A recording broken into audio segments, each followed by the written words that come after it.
Simulcast of the Neil Haley Show in the Storehouse Media Group podcast without Sherry Price Clark today. My guest today is Joel Berg, and what he does is absolutely amazing. He is the founder of Hunger Free America. I really, really appreciate you coming on, Joel. And just because I want to thank you absolutely for what you do because it is such a needed thing. So many people are hungry in America. People don't know about it. And thank you for what you do. Well, thank you for highlighting this. And look, my father dropped out of college to enlist in World War II. He saw friends shot out of the sky. He was about 40 below outside his plane, and he almost died a number of times. So, if that's what he had to do to preserve democracy and build a better world, what I'm doing is pretty darn minimal. Exactly. So talk about how this started.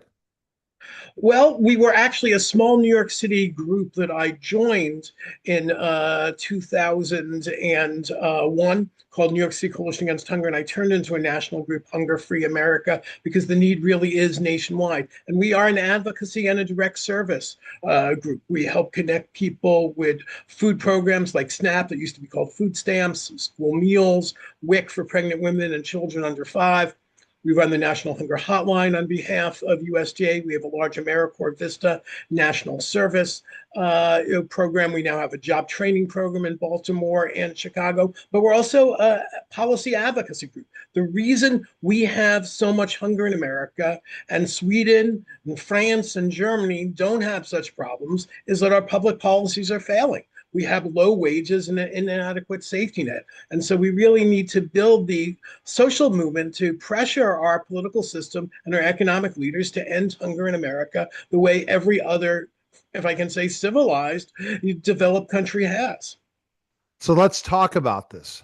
What from your research and being involved in this for so many years, who are the people? No, we don't even talk about the homeless, but let's talk about people who have homes and are hungry. Yeah, at least 90% of the people who are hungry and food insecure in America aren't homeless. I know for most people who don't deal with this on a daily basis, it's sort of their mental image of who's hungry is the person panhandling on a subway or by a sign by a highway off ramp saying, we'll work for food. But in truth, your mental image should be your grocery store worker, should be a home health care worker, should be ironically a farm worker, could be the person checking you in at an airport if they make only $20 an hour. It is really people working for low wages who just don't earn enough money to feed their family. And that's why this problem has soared over the last few decades, but it's particularly soared when conservatives have been in power and they have slashed the social safety net. And that's the problem. There's no in between, Joel. There's the far left ideology and the far right ideology. We're not going into the center like a Jason Altmaier, who is the former senator of Pennsylvania, brought up that, hey, we got to look at certain strategies both ways, in a way that we continue to Well, build an economy while also feeding having the social issues at the same time. I would push back on that a little. Most of the people who are considered so-called far left in America stand for things like universal health care that are absolutely mainstream in most of the developed world. And people on the far right now, frankly, are undermining democracy, fomenting violence. And the last bill, HR1, actually makes it harder for veterans to get food.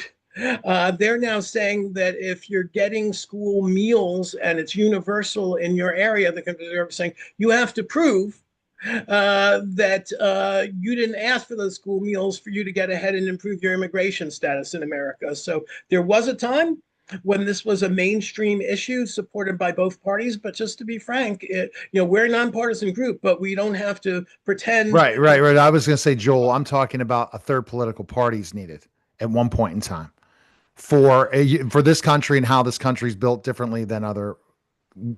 countries in the world. That's my take. But Right, again, right. I'm not Well, my again. take is every time we've had significant progress on this, it has been a dominant party that has pushed this. And in the 1970s, we almost entirely ended hunger in America because we had better working social policies. So I don't think we need a new party. I think we need to make the two-party system work better. And again, we're nonpartisan, but one of the parties needs to be less extreme and less beholden to billionaires. I got it. Understand exactly your take. And I'm giving you my both sides of it and where the fix needs to be. Other countries have more than two political parties. That's another issue, and in so many aspects, because you have people that you can move that are the undecided that would move a different direction if it wasn't for other policies that both sides do. So, I mean, Yeah. I can sit on both sides because I'm friends with everyone on each side. So that's the difference. And that's how I'm able to stand as a journalist and see that, because I see both ways. I see both avenues, everything. But hunger is one question. The final question I want to ask you, Joel, is about hunger and why. Tell me the ultimate reason. What do you define as being hunger in America? Like, Well, the US government stopped measuring hunger and food insecurity under this current administration. Again, not a partisan statement, just a factual statement. But the definition is that if you can't always afford an adequate supply of food.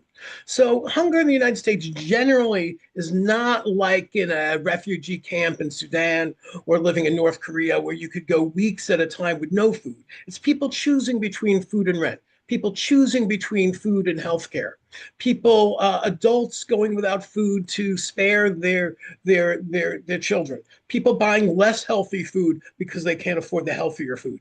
And according to USDA, before they stopped collecting this data and before the recent surge in hunger, 48 million Americans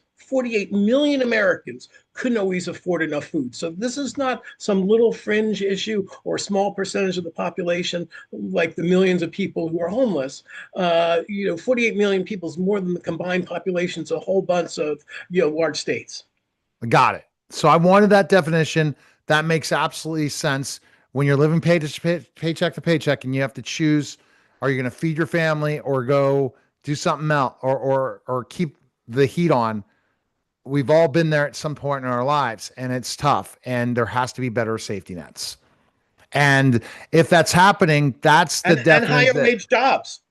For any right. conservatives out there, if you're serious about not wanting to spend more money on government programs, and a whole nother discussion is they're spending gobs of money on government programs for the wealthy. The USDA just provided $500 million for fertilizer companies. That aside, if you want a smaller government, then support higher wages so people don't need these government programs. Absolutely. Okay. All right. Basic. You can go to our website at hungerfreeamerica.org. We'd love you to donate, volunteer, or join us in advocating. What is your biggest challenge out there Our of biggest getting the word challenge out? is raising the money necessary to do this work. And the fact that we're dealing with root causes and we don't give a false impression that donating just a few cans is going to solve this problem sometimes makes it a little harder for us to raise money because we're telling the truth that's not always as pleasant. So it is challenging to raise the money needed to do all the direct service and advocacy work we're doing. All right, we appreciate it, Joel. Thanks for stopping by, and thank you for the work you're doing. And really, that's something where we have to come up with a policy plan that's going to feed Americans and also better health care. All these things have to be a conversation in a way, and it's based on people's blueprint. If you only have two choices, they don't. Makes it a difficult decision versus having multiple political parties. That I think we need to go to another party. That's my take, and that's my historical look at all the world. All right, appreciate it. That was the special simulcast, the Neil Haley Show, on the Storehouse Media Group podcast. Guys, take care.